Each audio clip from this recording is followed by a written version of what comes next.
اگه میخواین یه قهوه فوق‌العاده داشته باشین حتما باید یه آسیاب قهوه خوبی داشته باشین. تا آخر این ویدیو با آسا صنعت همراه باشید.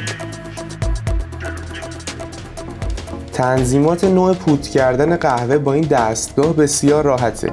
درجه 1، 2 و 3 برای قهوه ترک، درجه 5، 6 و 7 برای اسپرسو و 11 و 12 و 13 برای قهوه فرانسه مناسبه.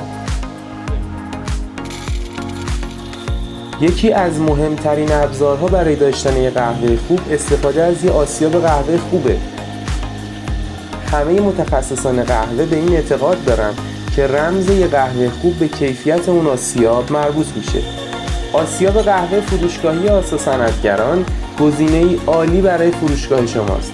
شما میتونید انواع قهوه ترک، اسپرسو و فرانسه را با کیفیتی بسیار بالا پودر کنید و یک تجربه بی‌نقص را با قهوه فوق‌العاده به مشتریان خود هدیه دهید. بریم ویدیو پودر کردن رو با آسیاب قهوه آسا صنعت ببینید.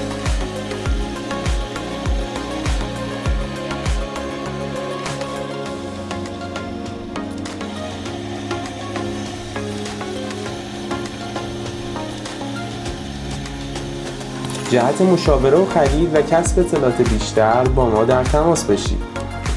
آسا صنعت، ارمغان آسایش و منفعت.